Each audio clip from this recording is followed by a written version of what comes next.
Welcome to another episode of the Tech Marketing Podcast. I'm very pleased to be joined by one of our guests from last year's Masters of B2B, Jeff Lowe from Smart Technologies. And this time, I'm really excited to be joined by his CFO, Roula Nasser. So, Roula, it's a pleasure to have you on the Tech Marketing Podcast. Likewise, thank you for having me. Jeff, it's a pleasure to have you back. Yeah. I enjoyed it last year, so. Yeah, we talked a lot about the changes you'd made at Smart with the UCE. Obviously, this has been a very disruptive year for everyone, not just in the economy, and I'm sure we're going to come onto that in a moment, but also in technology. Like, what's changed, Jeff, with the UCE over the last year? I would say that in general, nothing has changed, but it's evolving. It's always changing in a small way. The vision and the concept behind it has not changed. We're very happy with it. It's really working overall.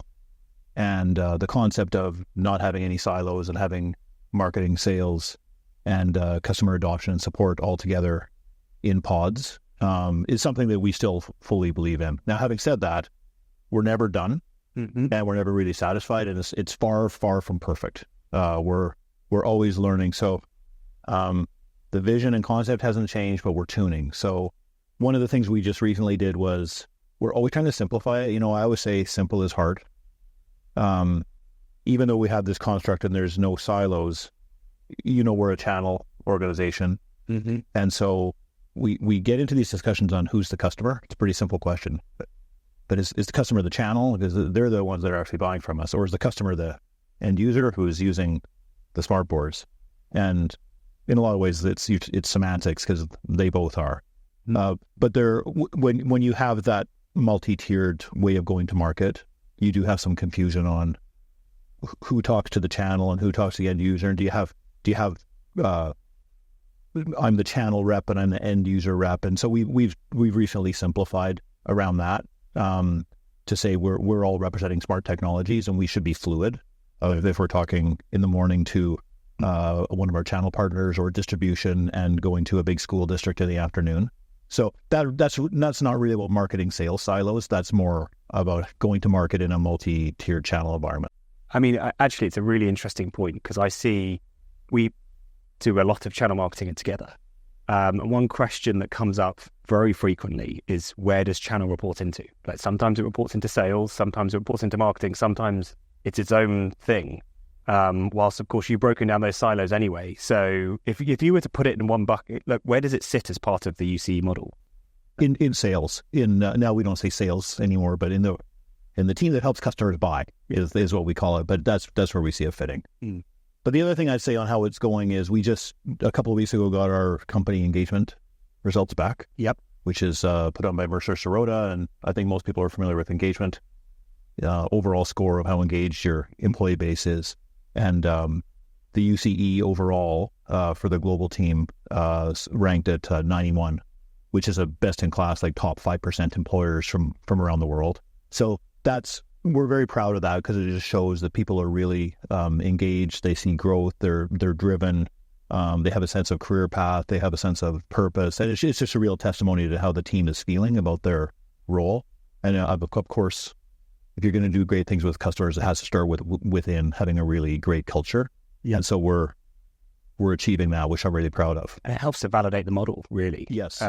Which is that. Yeah, that's a great piece. It's one of the metrics I always use because before UCE, it was around the high 70s, and post now we're 3 years in, but it's plus 90. So that's one really good metric that I always use. Yes, there's sales metrics you can talk about, but engagement, I think, is a really key one. Let's bring Roula. So Roula, you're the CFO of Smart. There's been a lot of excitement about your attendance here, I think, at the ANAs, because we're all marketeers. We don't tend to speak the language of finance too much. You've been alongside Jeff throughout this entire journey. Like, what's your memory of the early days of the UCE? From a people perspective, it was a little bit at the beginning. So it's almost 4 years now. It was a little bit chaotic to really define roles and responsibility and assign role clarity. It was a huge change. When you think about it, change, we just, and then it was around COVID, we finished COVID, and then we're trying to let people know that you need to interview for that role. This is the role, like if I recall correctly, and just many roles, different responsibility. It created a lot of angst in the organization in terms of What is that change? Is that something will last, or is that the flavor of the month or the flavor of the year? I think it was the best decision looking back. It's the best decision that we've made. We shook the organization. Yes, there's change management, and change is hard. It's not easy, and people are used to certain ways. And you see at the conference, people having a hard time talking about how sales and marketing should communicate with each other and should learn how to have the same metrics to drive profitability and growth. I look now, we don't have that issue, because when learn, have the leads, sales buy will accept the leads, and then we'll be able to kind of measure the accountability and the performance of that, demand generation all the way to the sales funnel. So to me, that's awesome. Can you imagine life without this very close alignment? Can you imagine going back to the old way? We'll still be operating in silos, and we'll still be frustrated, and marketing doing their own thing and sales doing their own thing. And we'll be looking at each team. I think we've evolved not just to the UCE, but we've evolved from a leadership perspective at the leadership level, which is the leadership T. Jeff could talk about finance. I could talk about marketing. It's a whole evolution of where the market should be going. It's such an important thing. We spend a lot of time talking about this, like who's on your team? What team are you on? Well, what are you talking about? I lead the marketing team. Well, no, stop for a second. As a chief marketing officer, you're on the executive team. Like, isn't that your first team? Mm-hmm. And that, if you think in that concept, then you've got executive metrics, which are the metrics for the business. And then you don't have to get into this kind of pettiness of, we need to better understand finance, and finance needs to better understand us, because you're representing the company. And if there's budget cuts to be made, well, they're coming from the exec team. They're not coming from finance. And then the same thing goes in the sales marketing in the UCE. It's just so rewarding for people. Formerly, they were on the marketing team or the sales team or the support team, and now they say, "Oh, I've got such an amazing team, in the central commercial pod." And they just didn't know the people before. And people meet each other, and they find out they're really smart and they're really fun to hang out with. They share a common purpose. The personal dynamic is huge. And now it's like, oh, I've got such a great team. And what they're talking about is the commercial pod. And that's just one of my favorite things about this. I had a chance to meet Dina yesterday from Xerox, and I'm sure I think we both had. Yeah, I'm sure we had both had a chance to meet her as well. And her title, of course, has moved from CMO. She still has the CMO responsibilities to now Chief Growth and Disruption Officer. It's a mouthful, but when she was talking through some of her responsibilities, it felt very similar to what you've achieved with the UCE. Absolutely. Like, do you think this is the final form of, or maybe the next evolution of what the CMO role should be? So we're seeing more and more. We ran into a colleague of Roula's yesterday that it was going in a similar trajectory. When I was talking to Dina, she had just taken over inside sales and all commercial operations. I believe she didn't have the external sales piece of the puzzle, but almost everything else was identical. Yeah, it just makes a lot of sense. The problem is what Roula said. The challenge, of course, is change management. Yeah, and people's careers, because you've got a team and you've got a career path, and it's very disruptive in terms of you need to be willing to let go of people and titles and blow a lot of things up in the process. But I've never had anybody now in almost 4 years say, well, this isn't a really good idea from a concept or from a philosophical perspective. That doesn't make sense. Everybody agrees it makes sense. It's just really hard. I seem to remember when we talked about it last year, there was some bumpiness initially. As Dina, as Roula, you mentioned, there was that initial kind of element where people needed to recalibrate their roles. But now when you bring people into the organization, I guess it's just must be completely clear. Like, this is the role you need to play. This is where you exist in the customer journey. So it's clear to us. Sometimes it's not clear to them because, again, it's atypical. So people will join and they'll come in with a pre-established notion of what a marketing or a sales role is, and our onboarding as well. We do it a little bit different. And so it's not absolutely a slam dunk with our new hires, because they too have to adopt to a new model. Has there been any, and this is a question to both of you, are there any residual anxieties with the model as it stands today? Has anyone as you bring people in and onboard them, as you mentioned there, Jeff, is there any, do you notice any bumpiness still, or does it just flow? Personally, I haven't seen anything like it. Continue to evolve and continue to refine the role and the accountability. And I think that's what's helped the whole pod to have a common purpose. It's no longer you're in marketing, you're in buy, you work together and you achieve the pod financial objective and the contribution margin. So to me, it's just they all have a common purpose and a common goal, and everybody knows where they fit. It's like a piece of puzzle. Everybody know how they fit in the puzzle. So that was kind of critical, because it's not just you're putting a pod, you're putting a team together, but you also have a common sense of purpose, and you know that you're driving the profitability. You know you have a bigger purpose in terms of growing the business, driving profitability. And to me, that's what keeps people very excited to come into work every day and do the things that they do, because no matter who you talk to, whether it's inside sales or channel guy or the pod leader, they all have that common language and they all speak the same. So when you mention everyone getting behind that purpose, is that something you had to define, or was it part of the organizational structure as you moved through the UCE? I think I give the credit to Jeff and his predecessor, like in terms of what they did and what they have. It just evolved. It just got better. First, it was the change management, the role, the role definition, role clarity, and people kind of saying, "What do you mean? What I have to do now? Oh, I'm in buy, I'm in adopt." Like it's just like you kind of feel like, but it's a whole infinity loop in the journey that people now saying, "Okay, I get it." And then where's my part? You sold something, but also adoption is important. To me, it's going through the motion.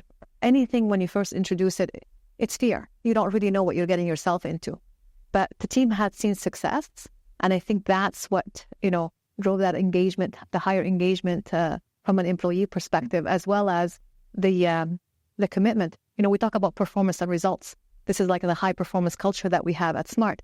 There's a lot of performance, a lot of activity to deliver the financial results. Yeah, and that's kind of what's underpinning this whole thing. Yeah. And that brings us nicely onto one of the main reasons you're both here at this conference, which is talking about this research that the ANA has performed, that Smart Technologies has been part of. And Jeff, this really, when you mentioned this 6 months ago, I pretty much have had this conversation now with every single guest on the podcast. Like it really highlighted how fundamental this problem is. And you described it as if you speak to 10 different CFOs, they'll all speak the same language or very similar language. But if you speak to different CMOs, they'll all be different. So why is marketing always so different from one organization to the next? There's a few reasons. Marketing has become very, very specialized, as you know. I would say far too specialized. All these different areas with deep domain expertise. But fewer and fewer generalists. They're looking at the big business picture. So whether it's content or email marketing or social or ABM and all these different disciplines and seemingly more and more acronyms, but not so much of the broad overview of what are we trying to accomplish with this investment? How do we view over, is it an investment? Is it an asset? Going back to the work that Jonathan did. So I think that's one main reason. The other reason is, I think, again, if you looked at 10 CMOs or 100, they'd have very different backgrounds. I think there's a lot of CMOs that come in and don't have a formal marketing training. They're very successful executives in other aspects of business, and then they're asked to lead marketing. Others come in from a very specific part of marketing, which is, again, is unlike finance, right? I don't think there's parts of finance that people come up, maybe there is with things like treasury versus tax and so forth. But with that, there's a bias then for how you're going to lead marketing overall. So with a very strong brand background versus product background, for example, or operational background. So it's complicated. It's very kind of, like I say, specialized. And one of my favorite things is, we have GAP, generally agreed accounting principles, but we need GAMP, generally agreed marketing principles, which is why I think the work that Jonathan and his team did is just so fascinating. Yeah, because that's what it's trying to do, is bring some GAMP to the world. And to bring us back to the Xerox conversation, we were talking about metrics yesterday that she uses, and there was no mention of clicks, engagement, the leads, SQLs, MQLs, etc. It was all EBITDA, profit margin. It was all finance. And so I think marketing is heading that way as well. Like Roula, from your side, does that variability in CMOs, has that impacted you in the past? And are you starting to see a difference of standardization now?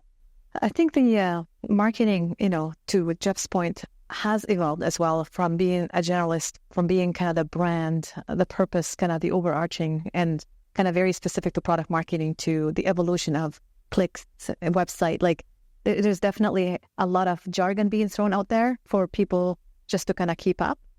I think what really make a difference between the CMOs, how different they are, is how well they understand the business. To me, that's the biggest differentiator.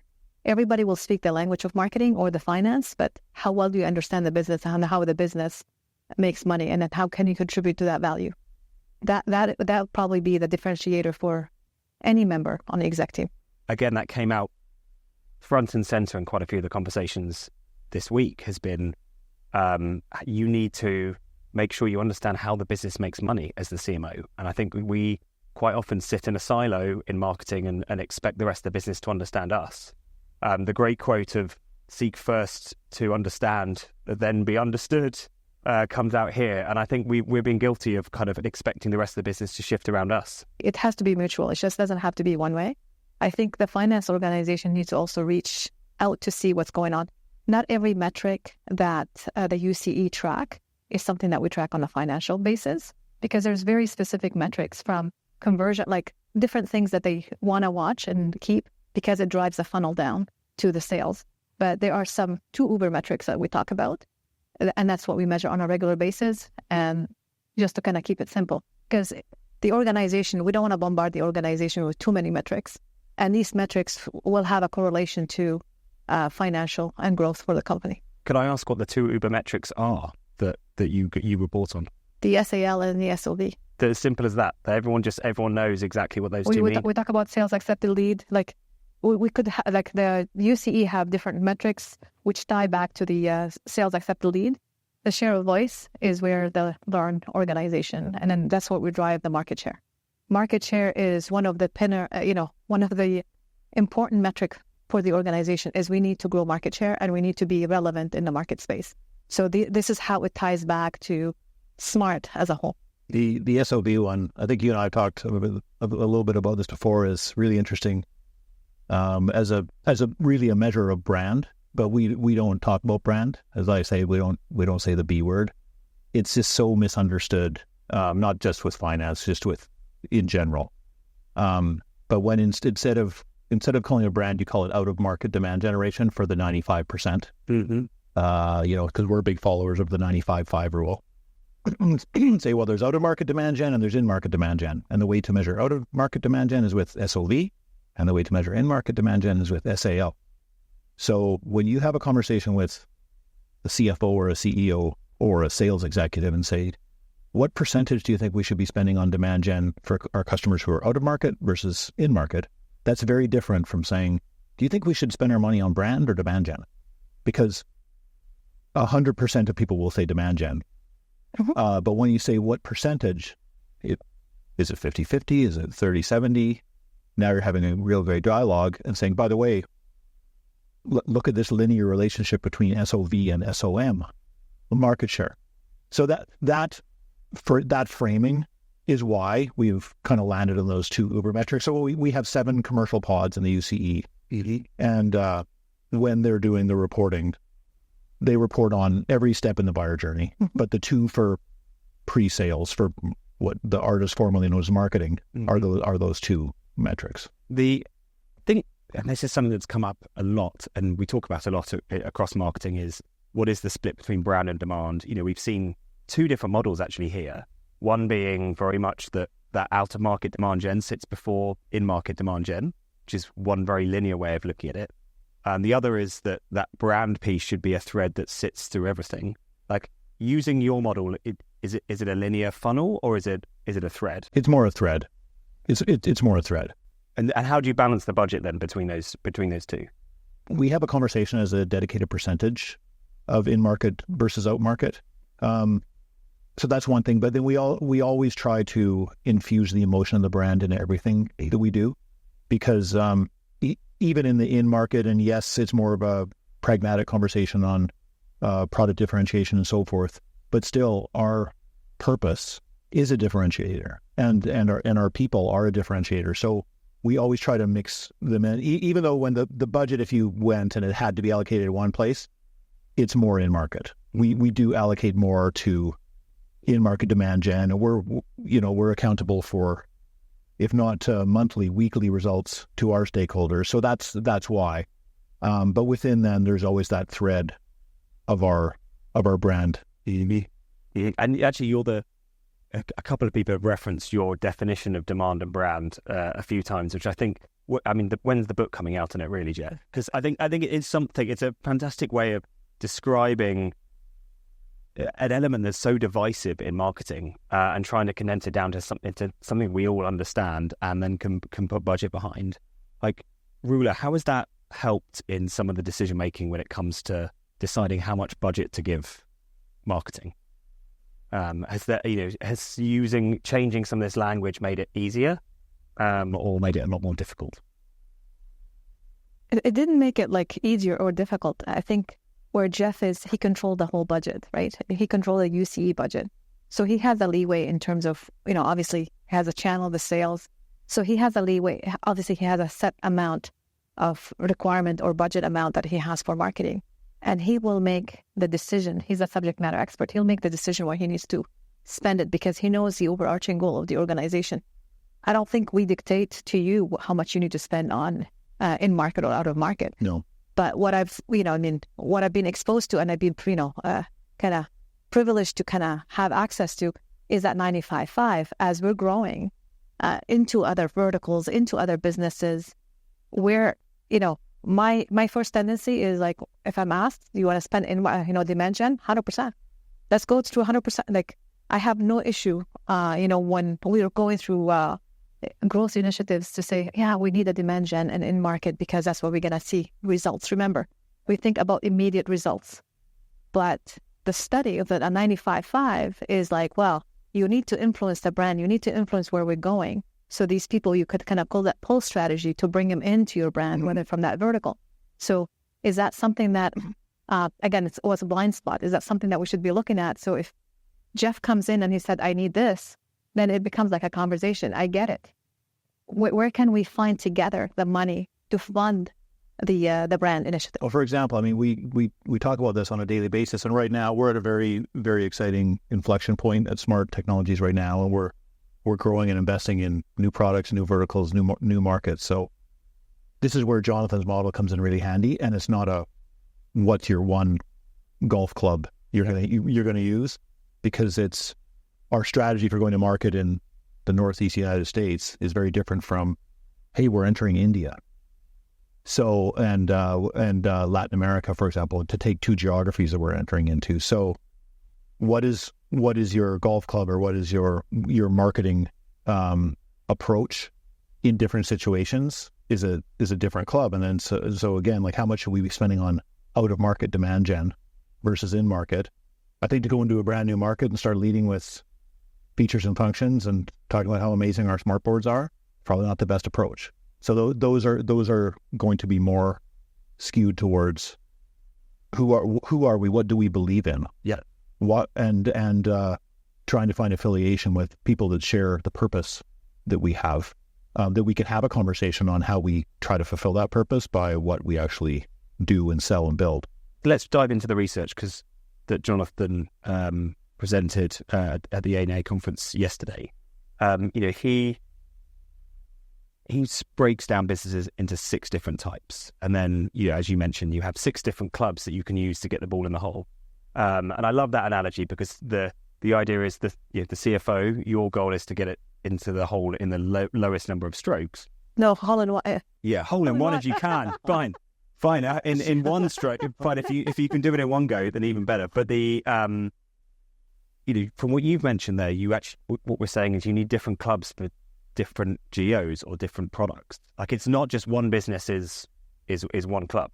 And I talked to Jonathan about this, and it makes it a bit more problematic because simple is the best. So I think the goal of the research is to say, as a company, here's the approach we're following. And you may use all clubs, but the primary club is this. And then in the boardroom, people can rally around, oh, okay, I get it. Like there's a GAMP, and there's 6 different ways, and the flavor of our marketing, because of our business model, is X. And it's for us, and we're not a very big company, but we are fairly sophisticated, and like we're in 170 countries. And so it's very, very, our approach is very, very different. Just given the examples that I just showed, it's not the same model. So I got to use this club over here, but I'm going to use a 9-iron here, but I'm going to use my 3-wood in this market. And so that complicates things then at the executive level for folks who are really trying to simplify, because it just leads to the question, well, which is it? Can't you simplify and just use the same club, which is kind of the premise of having a model where you can align on one thing. You said you're quite sophisticated. I think you're doing yourself a disjustice there, by the way. But what I've seen of Smart, I know this is probably a little bit of a tangent, but you guys are pushing the boundaries of everything that I've seen in marketing. And I know we're going off on a huge tangent here, but obviously Peter just launched his AI startup, Evidenza, today. I don't know if you had a chance to see some of the session, but what he's doing is going to be pushing the boundaries of what we can achieve in B2B. But I've seen examples from your team where you're applying AI at levels that are way ahead of any other B2B company. So I think you're doing yourself a disjustice by just saying you're sophisticated. Like you're NASA in space compared to some B2B companies out there. Yeah, I'm so excited about what we're doing with AI. The leadership from Sarah Richards, who leads our marketing team globally. We're doing that's a great tangent to go down, because we've changed some of our deliverables based on what I've seen from Sarah. Like we've looked at how we're delivering things as an agency and saying this is going to change how. Like I must have presented what she showed us to our leadership team to say this is where the market is going, and no other company has gone that far yet. No one else is thinking, okay, should we be deploying these kind of tools out? I think we might see that in the next 6 months, but you guys were there early. I really think it's important to tell the story because it's been so impactful for our team. Because you talk about like CMO, CFO alignment. Well, what about the CEO, the legal IS? What about the executive team alignment? And I told this story yesterday, but one of the most impactful things we did is we're working with a consultancy, and they challenged us in a really good way to say, well, what's the role of the executive team? How do you define success that's more than your business results? What do you do? And the exercise he works with a lot of big brands around the world in is you have to write a manifesto. Mm-hmm.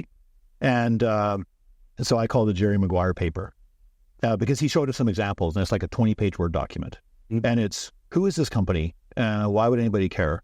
What's the vision? What's the mission? Where's it going to be in 5 years? What's it like to be a member of this company? Something that the whole executive team can stand behind, because the notion is when you co-create something and you really work hard at it, then you own it. And then you can go lead around it. Mm-hmm. And it's a really fascinating concept. So we did it. But we didn't write the Jerry Maguire paper, though. We ended up with a diagram, a 1-page diagram. Mm-hmm. And but it took us several weeks, if not months. Yeah. Because it's everything, right? Like who is smart technology? So we called it Smart Is. Yeah. And it ended up being 4 concentric circles. And when all those circles are firing on all cylinders, what you get in the middle of that Venn diagram is something called pride. So we zeroed in on our role as executives is to instill pride in 565 people around the world that we're doing something amazing and we're making a good dollar as we go. And so guess what one of the 4 circles was, coming back to what you said earlier? Purpose. Mm-hmm. So purpose and promise is, so we don't say brand, but that's cornerstone, of course, to brand. And then there's 3 other areas. One was more human resource related, which is our visions and values mm-hmm. framework, which we take incredibly seriously. One is we're really leaning into the concept of high performance, which is a whole other tangent we can go on. And then the other is like, what's our North Star in terms of our roadmap for what I was talking about earlier, products, markets, where's the company going? What are we investing in? So those are the four things. So what that ends up, how that manifests itself is we do training sessions for our team all over the world. We do cohorts of around 30 employees, do them in Dubai, we do them in Germany, we do them in Calgary. And we just take turns as an executive team. We're interchangeable. So what you have then is you'd have Roula, for example, going and doing a training session on purpose and promise, which is our brand. And just as well as Nicholas, our CEO, or Matt, who's our head of legal and leads our IS team. And it's the same thing for going to customer visits, by the way. So we have a big customer opportunity and a visit with this CEO of this distributor or an end user. I can't make it. Roula's going to go. And I think that's very different, but it's because we did the work on aligning of what is our role and what is the company we're trying to lead. I mean, purpose for me, it always comes back to kind of, if you look at any great company, Xerox is a great example. They've existed for over 120 years. They've had that core purpose at their core for all of that history.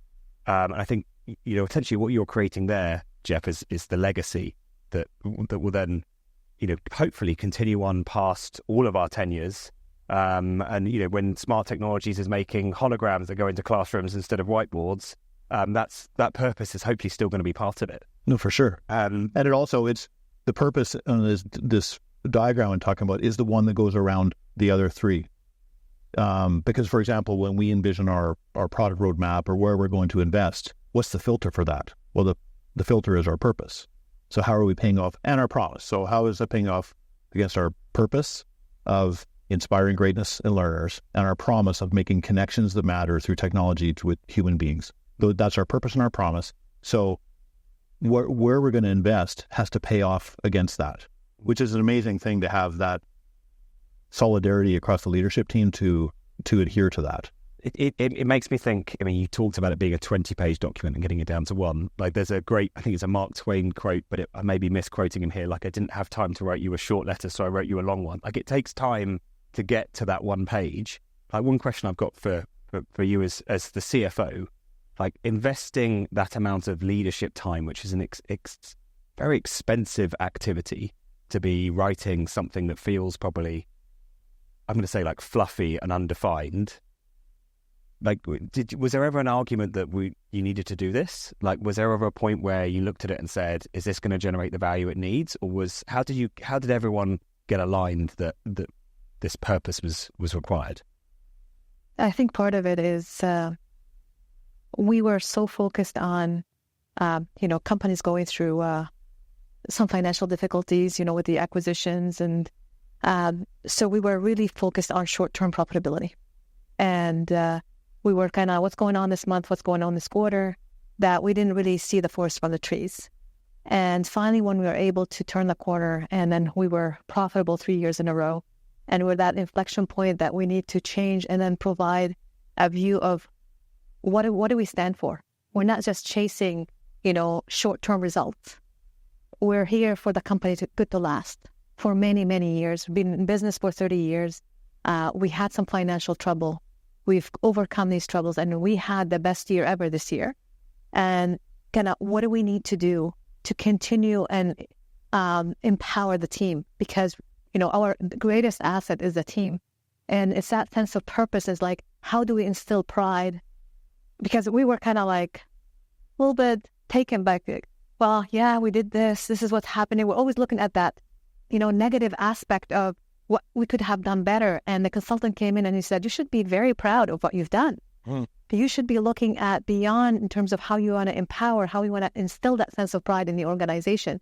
And I think it was a no-brainer to kind of go in there. I'm like, yeah, you know what? We've been like, with COVID and everything else, it was really hard. It was like 3 years and then change in the UCE, the change in the management. Like, there's a lot of things that happened. But we have won and we have made some huge improvement. And it's just a time to step back and say, okay, now we need to start looking at our North Star. But our North Star and profitability and then where we want to go 5-7 years from now is really not going to pay dividend until we invest in our purpose. And that purpose is not just a company purpose. It's a purpose in each individual, and how does it tie back to the individual, to the company purpose. And that's super powerful. Mm-hmm. Mm-hmm. I mean, it's you hit the nail on the head, I think, there for me, which is we're so focused, especially in this economic climate, of looking at short-term results. And to know that you took the time to step back to build what I'm going to call the legacy, to say, like, what does this mean? Like, have you seen it have an impact on the autonomy that teams can take, like the decisions they're making, because they now have that North Star that they can get behind? It's still evolving. I'm not saying we have it's like the UC, we haven't perfected it yet. We started about a year ago. It still has to be distilled. Like, we spend a lot of time going through the training sessions across the globe to let people know what we stand for. And that drove the engagement, that drove the commitment of our employees, which is great. And now, how do we keep reinforcing it? The challenge is how to keep reinforcing it and disseminate that information all the way to the individual levels. I'm going to say, well, we're going through a very similar journey. Like, I think every business is.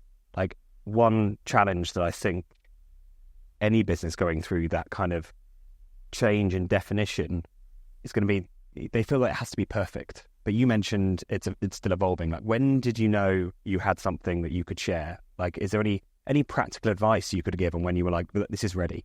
We perfected as we started it. We had a pilot, and then we knew that, and it was everybody's input, whether it's from Jeff or Matt or Nicholas, myself. We're kind of like, okay, so how do we distill this? How do we explain it to people so they walk away with something concrete? And then we did the why, the what, and the how, because I had to kind of tell them, remember WWH. That's all. That's all what you need to remember about what SMART is. And if you remember these three letters, then you remember why is our brand purpose and promise. You remember the what is our North Star and our results and where we're going. And the how is the values and behaviors as well as the high performance culture. So try to kind of keep it simple first, and then really dig deeper in terms of what's each circle or each element. And then when all these 4 concentric circles come together, that's a sense of pride. And that's what we would tell our people. So just to keep it simple so anybody could speak that language versus, Nicholas presented it differently, Matt presented it differently. It's the same common language. And we do it in our own style. I do it in my finance view. You do it from your marketing view. And everybody kind of share a story. How do they relate to that? And I think it's evolving. It's probably, we'll continue to work on it. We've done 23 education sessions around the world on this diagram with every single employee down the company. And the purpose of that 2-day session is to say, so this is SMART. But what about you? Like, how do you see yourself in this diagram, in this company? How does your personal purpose reinforce, reflect on the corporate purpose? Same thing for the vision and values. Which aspect of the North Star are you involved in driving? How are you? What's your high performance plan? So that's all it is, and we like the small cohorts because you can really get into the details.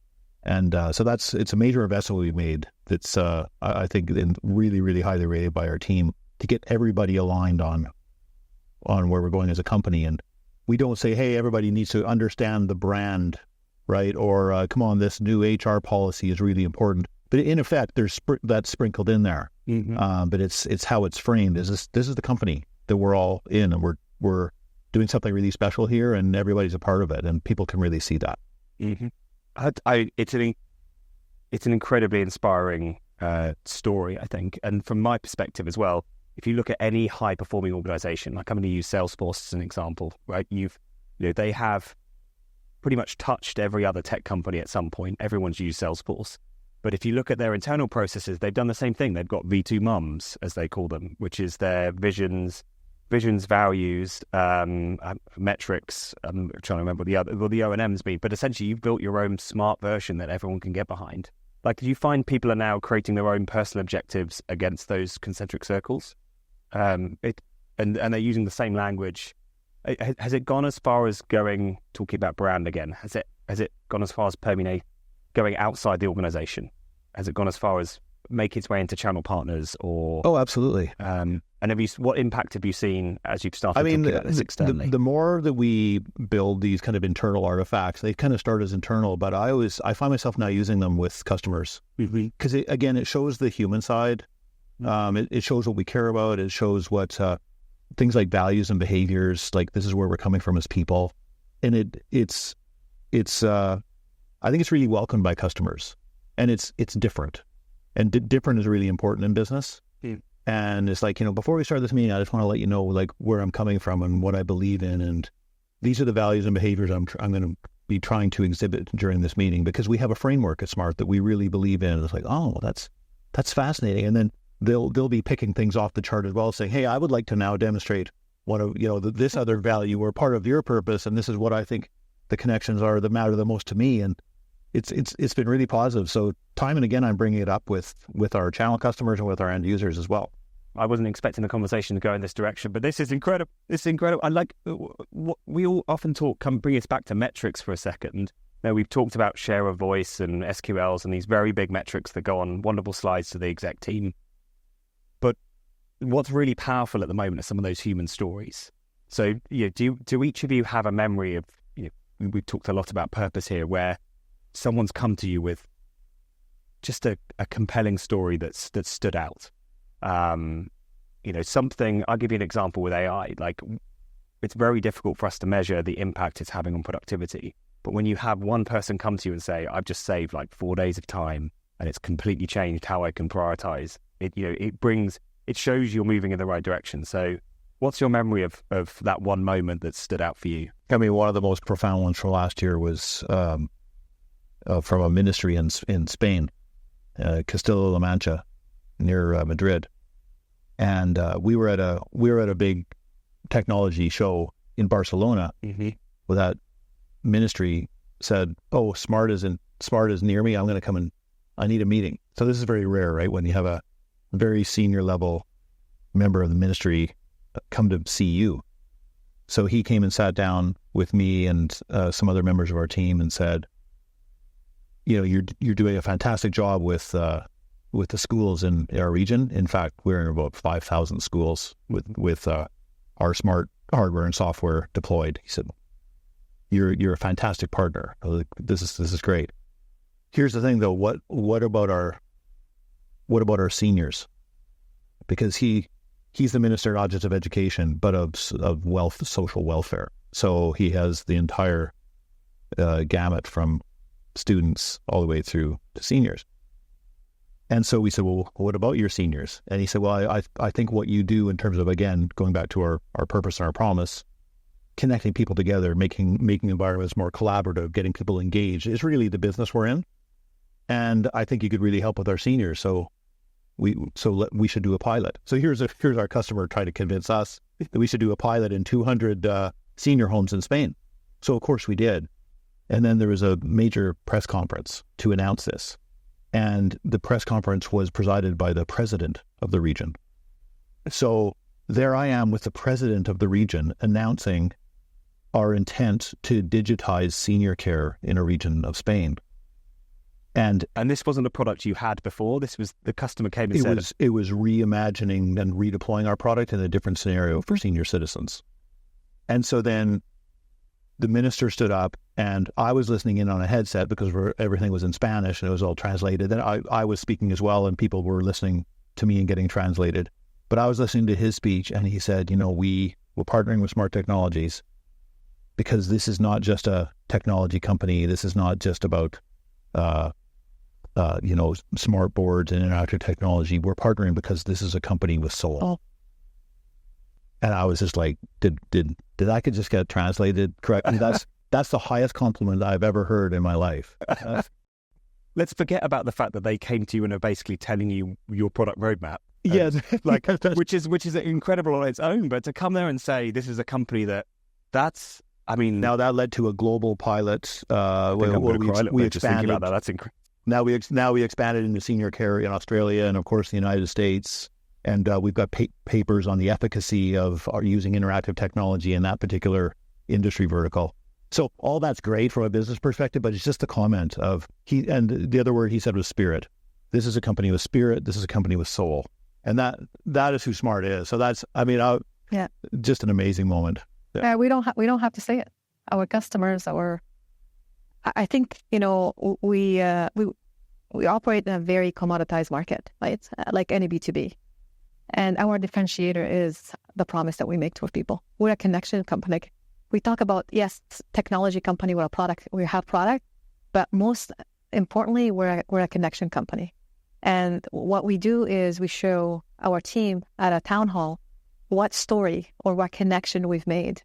And this is what the customer or the school telling us how our technology have improved their life. When you talk about saving 4 days, whether it's that autistic child or that child in the back that cannot really participate, and our technology enable them to be, to be the best he can be and then participate. That's amazing. Like when you can't really put a price tag on this, and that's a purpose that we stand for as a company, and that's what makes us better than any other company that served in the technology technology space, because we have that sense of purpose. When people try to make a decision and then go back to your EdTech assessment tool, the brain and the heart, right? The head and the heart. A lot of, you're doing with a technology consultant, with the IT director, they're looking for specs, they're looking for dollars, they're looking to maximize the usage in the classroom. The teacher looking for, how can I engage my students? The principal, every stakeholder has different needs.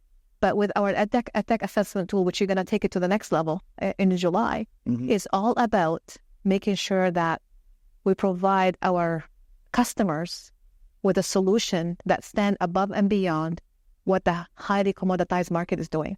And that's what we stand for. It's an incredible story. One follow-up, and I know we're going to run out of time for some of this, but like in such a I had a chance to go into a school recently. I do a lot of work around business, and this was essentially a group of 11-year-olds, and we were teaching them how to start a business. They had to essentially create a budget, they had to create a pitch deck, and then essentially kind of close that business all inside one day. Like it was like a very compressed, what we call like a young enterprise program. And this was a group of 11-year-olds. They all had laptops. They all had Chromebooks in this case. No smart whiteboards, unfortunately, in this room, just due to the setup. But the one thing that blew me away is they were just all using AI. Like half the teams, and these are kids that are 11, 12 years old, they created Shopify websites by the end of the day. They had products, they had logos. I'm looking at my team going, that's going to take them 2 weeks to deploy something. And these kids did it in a day. Like if you were to try and summarize Smart's approach to how rapidly this market is moving, like how do you mold your soul or your spirit in with some of that technology disruption? Like what's the approach? We're doing a lot with AI. You mentioned the great work we're doing in marketing.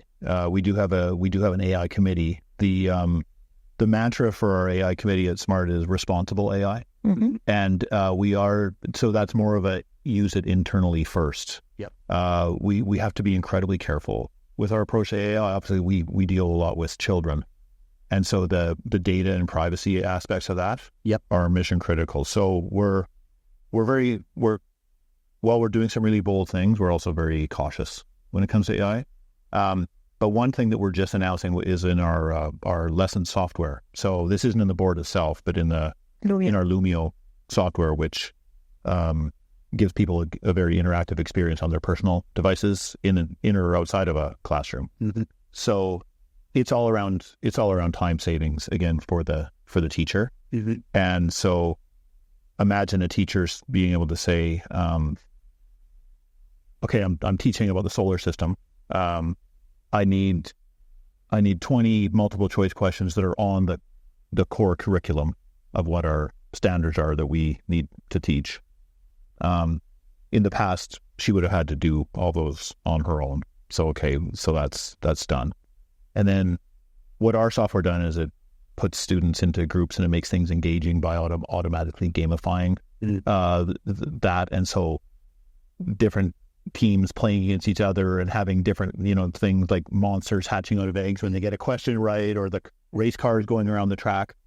And so all of a sudden now with AI, it can do that for you as well. So now it's like, okay, randomize it, put the students into groups, make it a sorting game or a matching game. So it was always our value proposition to make life easier for the teacher by having this interactivity that could just take a few keystrokes to enter in the question set and then go and press go. But now we've condensed, we used to say, well, you can create a really engaging experience for your students in under 5 minutes. Well, now it's like in under 1 minute, but we'd do to AI. So that's an example of how we're leveraging that within our software. It could be its home discussion. I think we could talk about that for the next hour. And I'm conscious we need to wrap up here. So I'm going to ask one final question to both of you.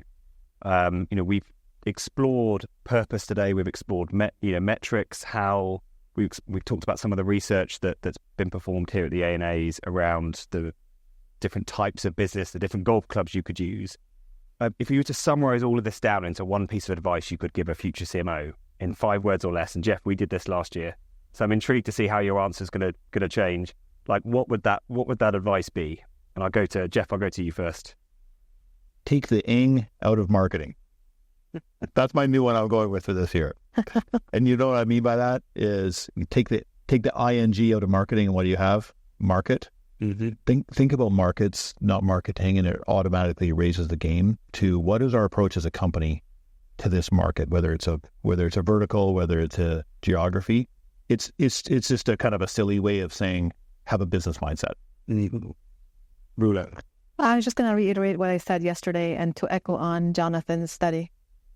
Really driving accountability, making sure, and that's what really worked for us on the UCE is common accountability and the discipline in terms of sticking to what you said you're going to do, and then what are you doing differently to ensure that you're still accountable for your goals.